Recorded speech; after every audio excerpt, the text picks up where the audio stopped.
जय हिंद दोस्तों। आज इसका इतिहास का पूरा मास्टर वीडियो बनने वाला है जो महादेव कोचिंग सेंटर से इतिहास की दुनिया क्लास 10th के लिए कराया जा रहा है। अभी तक यूट्यूब में किसी ने नहीं कराया मास्टर वीडियो। 10 से 15 मिनट का आप लोग टाइम दीजिएगा पर डे रिवीजन करने के लिए। पूरी इतिहास एक साथ आपका कंप्लीट कराएंगे। चलिए अब स्टार्ट करते हैं। पहले तो थोड़ा सा कुछ फैक्ट बता देते हैं। इतिहास की दुनिया क्लास 10th, ये एनसीईआरटी का बुक है, भाग 2। देखिए इसके पिता हैं हेरोडोटस, यहाँ पे मैंने लिख भी दिया है। और देखिए इतिहास को 3 भागों में बांटा गया है: प्राचीन इतिहास, मध्यकालीन इतिहास और आधुनिक इतिहास। चलिए अब हम चलते हैं। ये महादेव कोचिंग सेंटर से कराया जा रहा है राकेश श्रीवास्तव सर के द्वारा। चलिए देखिए इतने चैप्टर हैं, इतने आपका इकाई हैं 1 से लेकर के 8 तक। आज पूरे ऑब्जेक्टिव एक साथ कंप्लीट होगा। चलिए आप लोग बने रहिए वीडियो पे। चलिए इकाई 1 यूरोप में राष्ट्रवाद, इसको आप लोग थ्योरी पढ़ लीजिएगा तभी जा करके मेरा वीडियो देखिएगा। चलिए क्वेश्चन पे हम लोग चलते हैं बिना समय गंवाए। चलिए इटली और जर्मनी वर्तमान में किस महाद्वीप के अंतर्गत आते हैं? तो ये आपको हो जाएगा यूरोप। कौन हो जाएगा? यूरोप। चलिए 2 नंबर देखते हैं। फ्रांस में किस शासक के पुनः स्थापना वियना कांग्रेस के द्वारा की गई थी? तब बुबुरो वंश के द्वारा।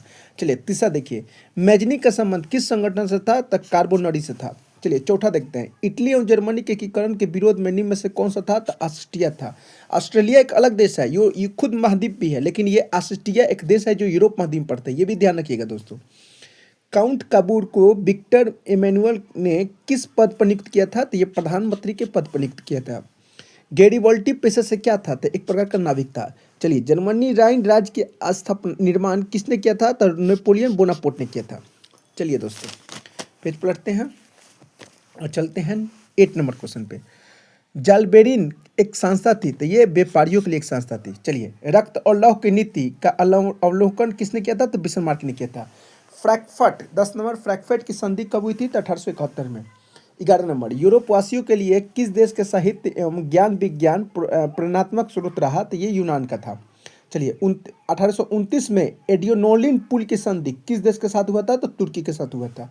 अब ये इसके आगे जो है फिल इन द ब्लैंक्स है, आप लोग भर लीजिएगा, मैं ऐसे पढ़ा देता हूँ। चलिए देखिए, सूडान के युद्ध में एक महाशक्ति के पतन, दूसरी यूरोपियन महाशक्ति का जन्म, जर्मनी का जन्म हुआ था।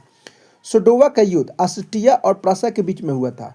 चलिए 3 नंबर देखते हैं। 1848 में फ्रांसीसी क्रांति ने पुरातत्व का युग का अंत कर दिया। यहाँ पे पुरातन भर दीजिएगा। चलिए 4 नंबर देखिए, वेटिकन सिटी के राजमहल जहाँ पर पोप रहते थे और इटली के संघर्ष से बचा रहा। 5 नंबर में, यूरोप को एक स्वतंत्र राष्ट्र घोषित करने के बाद बबोरियन के शासक ओटो को वहाँ का राजा घोषित किया गया था। 6 नंबर का है कि हंगरी की राजधानी डैश है, तो यहाँ पे बूडा पोस्ट भर दीजिएगा। चलिए अब देखिए दोस्तों, इसको आप मिलान कर लीजिएगा, मैं ऐसे करा देता हूँ। चलिए मैजनी का हो जाएगा इटली, हंगरी का हो जाएगा, दार्शनिक हो जाएगा, बिस्मार्क का हो जाएगा ये जर्मनी चांसलर, और विक्टर इमैनुअल का हो जाएगा राजनीतिक। चलिए समूह अ में देखिए, वियना सम्मेलन में हो जाएगा 1815 में हुआ था वियना सम्मेलन। मेटरनिक का पतन ये 1848 में हुआ था। इटली के एकीकरण 1871 में हुआ था और सेडना का युद्ध हुआ था 1870 में हुआ था दोस्तों। चलिए समूह अ में चलते हैं। कोसुत जो हुआ था ये हंगरिया राष्ट्रवादी नेता थे। चलिए एड्रिनोपोलिन की संधि हुआ था 1829 में। यूनान के स्वतंत्रता हुआ था 1832 में, और पोलैंड पर आंदोलन जो चला था 1863 में। ये आप लोग मिलान कर लीजिएगा। और दोस्तों मैं अति लघुत्तरीय के लिए क्षमा चाहता हूँ, मैं अगला वीडियो में उसको बनाऊंगा, आप लोग कमेंट करेंगे तभी। चलिए देखते हैं लघुत्तरीय प्रश्न, ये तो मैंने अपने क्लास में करा दिया सभी बच्चे को। चलिए इकाई 2 में समाजवाद एवं साम्यवाद, थोड़ा सा लंबा वीडियो होगा लेकिन आज पूरे ऑब्जेक्टिव एक साथ क्लियर होगा। आप लोग जरूर थ्योरी पढ़ के ही इसको बनाइएगा दोस्तों, तभी ये बेनिफिट मिलेगा आपको। चलिए चलते हैं बिना टाइम गवाए दूसरे चैप्टर पर, इकाई 2 पर। चलिए देखिए वस्तुनिष्ठ प्रश्न, रूस में कृषक दास प्रथा का अंत कब हुआ था? 1861 में किया गया था। चलिए रूस में जार का अर्थ क्या होता है? तो जार का अर्थ होता है आपको रूस का सम्राट होता है। कार्ल मार्क्स का जन्म कहाँ पे हुआ था? जर्मनी में हुआ था। क्वेश्चन नंबर 4 पे, साम्यवादी शासक का पहला प्रयोग कहाँ पे किया गया था? तो रूस में किया गया था। चलिए क्वेश्चन नंबर 5 पे देखते हैं, यूटोपियन समाजवादी कौन सा नहीं था? तो ये कार्ल मार्क्स इसके समर्थक में नहीं थे। चलिए 6 नंबर देखिए, वार एंड पीस बहुचर्चित पुस्तक है ये, इसकी रचना किया था टॉलस्टॉय ने किया था। चलिए, बोल्शेविकों की क्रांति कब हुई थी? तो नवंबर 1917 में हुआ था। याद रखिएगा, डेट भी रखिएगा 28 नवंबर। चलिए क्वेश्चन नंबर 8 पे चलते हैं। लाल सेना की गठन किसने किया था? तो ट्राट्स्की ने किया था। 9 नंबर देखिए, लेनिन की मृत्यु कब हुई थी? तो 1924 में मृत्यु हुआ था लेनिन का, ये रूस का था लेनिन। बोस्टो-टोलालिका वश की संधि किन दो देशों के बीच में हुआ था? तो ये आपको हो जाएगा रूस और जर्मनी। दोस्तों याद रखिएगा, रूस और जर्मनी के बीच में हुआ था। चलिए, एडिक्ट इन द ब्लैंक्स है दोस्तों, ये आप लोग भर लीजिएगा, ऐसे मैं भरा देता हूँ। चलिए देखिए, रूसी क्रांति कब हुई थी? 1917 में हुआ था। और इसका शासक कौन था उस समय? जार निकोलस II था। चलिए, बोल्शेविक क्रांति के नेतृत्व लेनिन ने किया था, लेनिन ने इसका किया था। चलिए, नई क्रांति नीति 1981 में लागू हुआ था। और रॉबर्ट ओवेन ब्रिटेन का निवासी था। वैज्ञानिक समाजवाद का जनक कार्ल मार्क्स था। चलिए आगे दोस्तों, अति लघु उत्तरीय, इसका भी मैं एक अलग से वीडियो बनाऊंगा दोस्तों। लघु उत्तरीय देखिए, दीर्घ उत्तरीय प्रश्न, ये आप लोग थ्योरी पढ़िएगा तभी जाकर के ये बढ़ेगा। चलिए ये देखते हैं, हिंद चीन में राष्ट्रवादी आंदोलन इकाई 3, इसका आप लोग भी थ्योरी पढ़ लीजिएगा। बहुत अच्छा चैप्टर है, ये भी बहुत प्यारा चैप्टर है। सब चीन के बारे में दिया हुआ है और द्वितीय विश्व युद्ध के बारे में भी दिया गया है। इसको आप लोग पढ़ के ही बनाइएगा ये इसको, तभी बहुत बेनिफिट मिलेगा आपको। चलिए क्वेश्चन पे चलते हैं। क्वेश्चन इस प्रश्न, हिंद चीन क्षेत्र में कौन सा देश आता है? तो ये कंबोडिया आता है, वियतनाम आता है, लाओस आता है। चलिए दूसरा नंबर देखिए, अंकोर वाट का मंदिर कहाँ पर है? तो देखिए, इसको बनाया था सूर्य ब्राह्मण प्रथम ने बनवाया था और ये आपको कंबोडिया में पड़ता है। हिंद चीन पहुंचने वाले प्रथम यूरोपियन कौन थे? प्रथम व्यापारी कौन थे? तो पुर्तगाल थे। और याद रखिएगा, भारत का भी 1498 में पुर्तगाल द्वारा नाभिक के माध्यम से आया था, गोवा के कालीकट में पहुंचा था, ये भी याद रखिएगा। चलिए 4 नंबर देखिए, हिंद चीन में बसने वाले फ्रांसीसी कहे जाते थे, कोलोन को बोलते थे। 5 नंबर देखिए, नरोत्तम सिहानुक कहाँ का शासक था? तो ये कंबोडिया का ही शासक था। चलिए 6 नंबर देखते हैं दोस्तों, the history of loss of Vietnam किसने लिखा था? तो ये आपको फोन वाई चाउ, ये सब चाइना का क्या क्या नाम होता है। चलिए आगे देखते हैं दोस्तों। 7 नंबर, मार्च 1946 में फ्रांस के वियतनाम के बीच होने वाले समझौते का नाम क्या दिया गया था? हनोई समझौता। 8 नंबर में देखिए, वो किस प्रसिद्ध दार्शनिक ने एक अदालत लगाकर अमेरिका के वियतनाम युद्ध के लिए दोषी करार दिया था? तो ये रसेल हो जाएगा। 9 नंबर देखिए, हिंद चीन क्षेत्र में अंतिम युद्ध समाप्ति के समय अमेरिका राष्ट्रपति कौन थे? तो निक्सन था। 10 नंबर देखिए, होआ आंदोलन किस प्रकृति था? तो यह क्रांतिकारी धार्मिक था। चलिए दोस्तों, आगे फिल इन द ब्लैंक्स है, इसको आप लोग कर लीजिएगा, ऐसे मैं करा देता हूँ पढ़ करके। 12वीं शताब्दी में राजा सूर्य ब्राह्मण द्वितीय ने अंकोटवाट का मंदिर का निर्माण किया था। देखिए जेनेवा यहाँ पर भर लीजिएगा, जेनेवा समझौता ने पूरे वियतनाम को 2 हिस्सों में बांट दिया। चलिए 3 नंबर देखते हैं, हो ची मी का दूसरा नाम क्या था? न्यूगटन आई क्लोक था। ठीक है। चलिए 4 नंबर देखिए, दियन बियत फू के युद्ध में फ्रांस बुरी तरह पराजित हुआ, हार गया था। चलिए 5वां देखिए, अनामी दल के संस्थापक कौन थे? तो जोहान गन आई। चलिए आगे दोस्तों हम लोग चलते हैं। अति लघुत्तरीय प्रश्न जो है इसका अलग से मैं वीडियो बनाऊंगा, लघुत्तरीय प्रश्न है। चलिए इकाई 4 पे चलते हैं दोस्तों। भारत में राष्ट्रवाद, ये भी बहुत अच्छा चैप्टर है, बहुत अच्छा चैप्टर है, बहुत प्यारा चैप्टर है, इसको आप लोग पढ़ के ही बनाइएगा। ठीक है दोस्तों। चलिए सीधे हम लोग ऑब्जेक्टिव पे चलते हैं, ऑब्जेक्टिव पे चलते हैं दोस्तों। चलिए देखिए, वस्तुनिष्ठ प्रश्न, गदर पार्टी के संस्थापक किसने और कब किया था? तो हम बता देते हैं कि गदर पार्टी के जो था 1913 में लाला हरदयाल ने किया था। ठीक है। और ये अमेरिका में सैन फ्रांसिस्को के द्वारा हुआ था। ठीक है। चलिए 2 नंबर देखिए, जालियांवाला बाग हत्याकांड जो काफ़ी प्रसिद्ध हुआ, भारत के लोगों को झकझोर देने वाली ये कांड हुआ था। इसमें एक गवर्नर था जो ओ डायर उसका नाम था, यहाँ पर मैंने लिख भी दिया है ओ डायर, जो 1919 में 13 अप्रैल 1919 यहाँ पे हो जाएगा। थोड़ा सा आप लोग इसको ध्यान से सुनिए।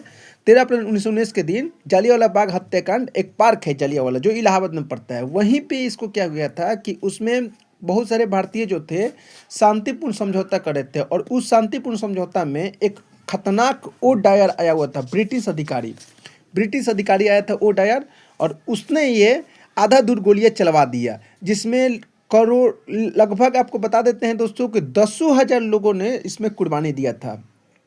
और उसी में एक उधम सिंह थे जो अपने भारतीय थे, उस समय ये 12 वर्ष के बच्चे थे। तो इनके माता पिता इसी युद्ध में मारे गए थे। कौन युद्ध में? तो जलियांवाला बाग हत्याकांड में। तभी उसी समय उधम सिंह ने शपथ खाया कि मैं जब तक ओडायर को मारूंगा नहीं तब तक चैन का नींद में नहीं सोऊंगा। तब जाकर इसको खोजते खोजते 1940 में इसको मौत के घाट उतार दिया। तो यही ना कहते हैं दोस्तों कि भारत है, भारत के लोग जो है बहुत जानकार होते हैं और जो शपथ खा लेते हैं वो हर हाल में पूरा करते हैं। ऐसा सैल्यूट है मेरे वीरों पर। चलिए नेक्स्ट क्वेश्चन चलते हैं। लखनऊ समझौता किस वर्ष हुआ था? तो ये हो जाएगा 1916। लखनऊ समझौता किस वर्ष हुआ था दोस्तों? तो 1916। चलिए फोर्थ नंबर चलते हैं। असहयोग आंदोलन का प्रस्ताव कांग्रेस के किस अधिवेशन में पारित हुआ था? तो ये सितंबर 1920 कलकत्ता अधिवेशन में। चलिए नेक्स्ट देखिए, भारत में खिलाफत आंदोलन कब और किस देश के शासक के समर्थक में हुआ था? तो 1920 में तुर्की के। देखिए नेक्स्ट देखिए, सविनय अगवा आंदोलन कब और किस यात्रा में शुरू हुआ था? तो दांडी यात्रा में शुरू हुआ था 1930 में। चलिए नेक्स्ट क्वेश्चन देखते हैं दोस्तों। पूर्ण स्वराज की मांग का प्रस्ताव कांग्रेस के किस वार्षिक अधिवेशन में पारित हुआ था? तो 1929 लाहौर में। नेक्स्ट क्वेश्चन पे चलते हैं दोस्तों। देखिए राष्ट्रीय स्वयंसेवक संघ की स्थापना कब और किसने किया? तो 1925 में हुआ था और ये केबी हेडगेवार ने किया था, केबी हेडगेवार ने। चलिए वल्लभ भाई पटेल के सरदार की उपाधि किस किसान आंदोलन के दौरान दी गई थी? तो महिलाओं ने दिया था, याद रखिएगा। और ये बारदोली के ये नेता थे। कौन? सरदार वल्लभ भाई पटेल। चलिए रंपा विद्रोह कब हुआ था? तो 1916 में। बाकी जो है फिल इन द ब्लैंक्स है, इसको भी मैं करवा देता हूँ। बाल गंगाधर तिलक और एनी बेसेंट दोनों आदमी मिल करके होम रूल लिंग की स्थापना किया था। चलिए खिलाफत आंदोलन के नेता कौन थे? महात्मा गांधी। यहाँ पे 5 फरवरी हो जाएगा 1922 में को असहयोग आंदोलन स्थगित कर दिया गया। थोड़ा सा डिस्क्रिप्ट कीजिए, मेरी बात सुनिए। देखिए असहयोग आंदोलन को डिस्क्रिप्ट करने का कारण था कि 1920 में चालू हुआ था, लेकिन 1922 में डिस्क्रिप्ट करने का कारण था कि एक हुआ था चौरी चौराहा कांड, जो 4 फरवरी 1922 में हुआ था। उसमें लगभग 13 गो अंग्रेजों को जेल में कैद करके जिंदा चला दिया गया था। इसी कारण इससे निराश होकर के महात्मा गांधी ने इस आंदोलन को 5 फरवरी 1922 में इसको स्थगित कर दिया था। हालांकि ये आंदोलन फिर चालू भी हो गया था, लेकिन 1924 में पूर्ण रूप से ये बंद हो गया था। चलिए आगे चलते हैं। साइमन कमीशन के अध्यक्ष कौन है? तो सर जॉन साइमन हो जाएगा। चलिए 5 नंबर देखते हैं। भारत में, यहाँ पे भारत में टैक्स के विरोध में आंदोलन चालू हुआ था। बहुत सारे टैक्स लगाया जा रहा था अंग्रेज के माध्यम से, जैसे नील प्रथा में भी चालू हुआ था। चलिए 6 नंबर चलते हैं। भारतीय राष्ट्रीय कांग्रेस के पहले अध्यक्ष बंकिम चंद्र चटर्जी हैं। चलिए नेक्स्ट यहाँ पर 2 अप्रैल भर लीजिएगा। 1936 में अखिल भारतीय किसान सभा का गठन हुआ था और ये कहाँ पे हुआ था? तो यहाँ पे लखनऊ भर दीजिएगा। आगे देखिए दोस्तों, उड़ीसा में यहाँ अक्टूबर 1914 में खूंड विद्रोह हुआ था। चलिए आगे देखिए, अति लघु उत्तरीय प्रश्न है, इसका मैं अलग से एक वीडियो बनाऊंगा। चलिए इसको खाली मिलाप कर देते हैं। देखिए गांधी चरण हो जाएगा 1919-1947 के बीच में हुआ था। चौरी चौराहा भी जो मैंने इसका कहानी बताया था, यही देखिए यहीं आ गया ना दोस्तों, ये 5 फरवरी 1922 में। चलिए कांग्रेस के प्रथम अध्यक्ष, तो कांग्रेस के प्रथम अध्यक्ष यहाँ पे प्रथम भारतीय अध्यक्ष 1915 में मदन मोहन मालवीय के द्वारा दिया था। देखिए बंगाल विभाजन 1911 में बंग भंग आंदोलन चालू हुआ था, ठीक है 1911 में। हिंदू महासभा के लिए मदन मोहन मालवीय हो जाएगा। मोपला विद्रोह केरल में हुआ था। यहाँ पर देखिए मोपला विद्रोह केरल में हुआ था। अब इसके बाद आ रहा है लघु उत्तरीय प्रश्न, इसका मैं अलग से वीडियो बनाऊंगा। चलिए चलते हैं दोस्तों इकाई 5 में। अब तक यूट्यूब में किसी ने मास्टर वीडियो नहीं बनाया है, सो मैंने 9th क्लास का इतिहास का बना दिया है और भी सब्जेक्ट का, केमिस्ट्री का भी बना दिया है। सारे सब्जेक्ट का मैं धीरे धीरे बनाऊंगा। अर्थव्यवस्था और आजीविका, इससे सारे बच्चे को बहुत सारे बेनिफिट मिलेगा। 15 से 20 मिनट में उसका पूरे वीडियो कंप्लीट कर देंगे। मैं पूरे चैप्टर का ऑब्जेक्टिव कंप्लीट करा दूंगा। चलिए देखते हैं हम लोग। स्पेनिंग जेनी का आविष्कार कब हुआ था? तो 1770 में हुआ था। चलिए सेफ्टी लैम्प के आविष्कारक कौन थे? Humphrey Davy. मुंबई में सर्वप्रथम सूती कपड़ों का मिल की स्थापना कब हुई थी? 1815 में। 4 नंबर क्वेश्चन देखिए। 1917 ईस्वी में भारत में पहली जूट मिल किस शहर में स्थापित किया गया था? कलकत्ता में। भारत में कोयला उद्योग का स्थापना कब हुआ था? तो 1914 में। जमशेदपुर टी टाटा ने Tata iron and steel company की स्थापना 1970 में। चलिए आगे देखिए दोस्तों, भारत में Tata hydro electric power station की स्थापना कब हुआ था? तो 1910 में। इंग्लैंड में सभी स्त्रियां एवं पुरुषों को व्यस्त मताधिकारी कब प्राप्त हुआ था? तो 1918 में।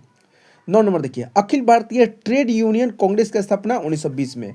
भारत के लिए पहला फैक्ट्री एक्ट कब पारित किया गया था? तो 1881 में। इसको आप लोग भर लीजिएगा देख करके, ऐसे मैं पढ़ देता हूँ।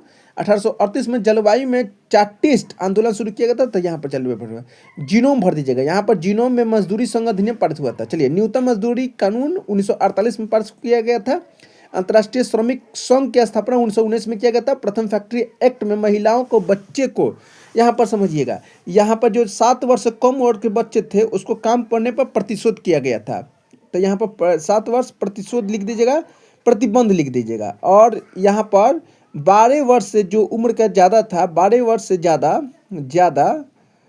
ज़्यादा महिलाओं एवं को निश्चित किया गया था। इसमें मतलब 12 वर्ष से ज़्यादा बच्चे को इसमें शामिल किया गया था। चलिए, ये देखिए स्पेनिंग जेनी का इसमें मिला नहीं है, मिला देते हैं। देखिए दोस्तों, आप लोग मिला लीजिएगा, जेम्स हर्गिन्स हो जाएगा।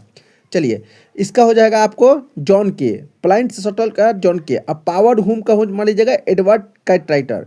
और वाष्प इंजन ये जेम्स वाट ने किया था, वाष्प इंजन का जेम्स वाट। और म्यूपुल का ये कर दीजिएगा सैमुअल कॉप्टेन। बाकी जो है लघु उत्तरीय प्रश्न है, लघु उत्तरीय प्रश्न है, अतिरिक्त उत्तरीय प्रश्न है। ये आप लोग थ्योरी पढ़िएगा तो मालूम चलेगा। इकाई 6 शहरीकरण एवं शहरीकरण जीवन। चलिए, शहरों में क्या जीवन होता है इसके बारे में आप लोग थ्योरी पढ़ लीजिएगा आधुनिक समय में। चलिए, हम लोग चलते हैं सीधे ऑब्जेक्टिव पे बिना टाइम गंवाए। चलिए, देखते हैं दोस्तों क्या कर रहा है। सामंती व्यवस्था से हटकर किस प्रकार की शहरी व्यवस्था का प्रवृत्ति किया गया था, तो ये प्रगतिशील प्रवृत्ति हो जाएगा। कौन हो जाएगा दोस्तों? प्रगतिशील प्रवृत्ति। चलिए, दूसरा नंबर देखिए, शहर को आधुनिक व्यक्ति के किस प्रकार का क्षेत्र माना जाता है, तो प्रभाव क्षेत्र माना जाता है। 3 नंबर देखिए, स्थायी कृषि के प्रभाव से कैसा जमाव संभव हुआ, तो ये संपत्ति का जमाव संभव हुआ। 4 नंबर देखिए, एक प्रतियोगी एवं उद्यमी प्रवृत्ति से पीड़ित किस प्रकार की अर्थव्यवस्था लागू किया गया है, तो ये मुद्रा प्रधान व्यवस्था। चलिए, आगे देखिए दोस्तों, आधुनिक काल में औद्योगिकरण ने किसके स्वरूप को ग्रहण कर प्रभावित किया, तो ये शहरीकरण हो जाएगा। चलिए, नेक्स्ट क्वेश्चन पे दोस्तों, जनसंख्या का घनत्व सबसे अधिक कहाँ पे होता है, तो जनसंख्या घनत्व सबसे अधिक जो होता है ये महानगर में होता है। 1810 से 1880 तक लंदन में आबादी 10 लाख से बढ़कर कहाँ तक पहुंची, तो ये आपको 50 लाख तक पहुंच गया था दोस्तों, 50 लाख तक ले। चलिए, नहीं सॉरी दोस्तों, यहाँ पे 40 लाख हो जाएगा, 50 लाख नहीं होगा, 40 लाख हो जाएगा। इसको आप डिस्क्रिप कीजिएगा, ये गलती है, ये 40 लाख सही हो जाएगा। चलिए, आगे देखिए दोस्तों, लंदन में अनिवार्य प्राथमिक शिक्षा कब लागू किया गया था, 1870 में। कौन से सामाजिक वर्ग बुद्धिजीवी वर्ग के रूप में उभर कर आया, तो ये मध्यम वर्ग के लोग। चलिए, पूंजीवादी वर्ग के द्वारा किस वर्ग का शोषण किया गया था, तो सभी वर्ग का किया गया था। बाकी जो है फिल इन द ब्लैंक्स है, उसको भी मैं कंप्लीट आज करा ही देता हूँ दोस्तों, आप लोग बने रहिए। यहाँ पर हो जाएगा पटकोटा, पटकोटो यहाँ पर आप लोग भर लीजिएगा दोस्तों। पटकोटो भर लीजिएगा, शहरों के विस्तार में भव्य पटकोटो का निर्माण हुआ था। चलिए, दूसरा में प्रवासी भर लीजिएगा, दूसरा में प्रवासियों कह रहा है कि लंदन भारी संख्या में प्रवासियों को आकर्षक करने में सफल रहा। चलिए, तीसरा में देखिए, शहरों में रहने वाले डैश से सीमित थे, तो क्या चीज से सीमित थे, तो बाध्यता से, बाध्यता मतलब कठिनाई से, है ना दोस्तों। चलिए, आगे देखिए, डैश देशों में नगरों के प्रति रुझाव दिखा जाना, तो पश्चिमी देशों में यहाँ पे हो जाएगा पश्चिम देशों में। चलिए, 5 नंबर देखिए दोस्तों, यहाँ पे 5 नंबर संगठन प्रबंधक हो जाएगा, है ना, के द्वारा निवासी और आदिवासी से पढ़ लीजिएगा आप लोग। समूह का मिलान करना है तो मिलान कर देते हैं दोस्तों। देखिए, ये कर रहा है ना कि पहले तो सबसे पहले देखिए, आपको बता देते हैं कि मैनचेस्टर लंकाशायर शिफ्टर, तो इसको एक का आप लोग भर लीजिएगा इसमें, है ना। चलिए, आगे देखते हैं दोस्तों, चिकित्सक, तो चिकित्सक का आप लोग भर लीजिएगा, ये भर लीजिएगा प्रतियोगी मुद्रा प्रधान अर्थव्यवस्था, नगर में भर लीजिएगा, है ना दोस्तों। मुंबई वाणिज्यिक राजधानी है भारत का, ठीक है। और पेरिस जो है, ये पेरिस आपको बेस्टान हॉस्टन हो जाएगा इसका, है ना। और ये आपको 4 नंबर हो जाएगा, मध्यम वर्ग के चिकित्सक के लिए था। चलिए, आगे दोस्तों लघु उत्तरीय प्रश्न है, इसको आप लोग अच्छा से पढ़ लीजिएगा, बना लीजिएगा। चलिए, अब चलते हैं चैप्टर 7, व्यापार और भूमंडलीकरण, 19वीं शताब्दी में प्राथमिक 20वीं शताब्दी से। चलिए, इसमें हम लोग चलते हैं दोस्तों, इसको थ्योरी लेकिन आप लोग पढ़ के ही इसको बनाइएगा दोस्तों, तभी जाकर बहुत बेनिफिट होगा। चलिए, ऑब्जेक्टिव पर सीधा हम लोग चलते हैं। क्या कर रहा है, क्वेश्चन देखिए, प्राचीन काल में किस स्थल मार्ग से एशिया और यूरोप का व्यापार होता है? तो रेशम मार्ग से होता था। पहला विश्व बाजार के विश्व बाजार के रूप में कौन सा शहर उभर कर आया? तो ये आपको हो जाएगा अल्जेरिया। चलिए 3 नंबर देखिए दोस्तों, आधुनिक युग में अर्थव्यवस्था के क्षेत्र में होने वाला सबसे बड़ी क्रांति कौन सी थी? तो औद्योगिक क्रांति थी। चलिए 4 नंबर देखिए, गिरमिटा मजदूर बिहार के किस क्षेत्र में भेजे जाते थे? तो पश्चिमी क्षेत्रों में। विश्व व्यापार का विस्तार आधुनिक काल में किस समय में आरंभ हुआ था? तो ये आपको 18वीं शताब्दी में हुआ था। विश्व व्यापारी आर्थिक मंच, आर्थिक संकट किस वर्ष आरंभ हुआ था? तो 1927 हो जाएगा। चलिए आगे देखिए दोस्तों, आर्थिक संकट मंदों के कारण यूरोप में कौन सी नई फसल के रूप प्रणाली का उदय हुआ? तो ये आपको हो जाएगा फ्रांसवादी नाजीवादी शासक। नेक्स्ट क्वेश्चन चलते हैं, ब्रिटेन वुड्स सम्मेलन किस वर्ष हुआ था? तो 1948 में हुआ था। आगे देखिए दोस्तों, भूमंडलीकरण की शुरुआत किस दशक में हुआ था? तो ये आपको 1990 के दशक में हुआ था। 10वां नंबर देखिए दोस्तों, द्वितीय विश्व युद्ध के बाद यूरोप में कौन से संस्था के उदय आर्थिक दुष्प्रभाव को समाप्त करने के लिए हुआ था? तो आपको यूरोपियन संघ को। चलिए अब दोस्तों आगे रिक्त स्थानों को पूर्ति करें, इसको भी मैं भरवा देता हूं ताकि कोई दिक्कत ना हो। चलिए, अलेक्जेंडर नामक पहला विश्व बाजार डैश के द्वारा स्थापित था? तो उसमें सिकंदर था। सिकंदर आप लोग भर लीजिएगा। चलिए, विश्वव्यापी आर्थिक संकट किस वर्ष कहाँ पे हुआ था? कौन देश में वो स्टार्ट हुआ था? तो यूके भर लीजिएगा, यूके, ठीक है, या ब्रिटेन भर लीजिएगा। ठीक है दोस्तों, चलिए आगे देखते हैं, डैश नामक सम्मेलन के द्वारा विश्व बैंक अंतर्राष्ट्रीय मुद्रा कोष की स्थापना हुई थी? तो यहाँ पर आप लोग भर लीजिएगा, ब्रिटेन वुड्स सम्मेलन यही था, ब्रिटेन ब्रूट सम्मेलन। ठीक है, यहाँ पर सम्मेलन भर लीजिएगा, यहाँ पर मैं लिख भी दे रहा हूँ, यहाँ सम्मेलन दिया हुआ था। ठीक है, चलिए 4 नंबर देखिए दोस्तों, 4 नंबर डैश 1990 की भूमंडलीय प्रक्रिया के काफ़ी तीव्र से, यहाँ पर बेरोजगारी हो जाएगा,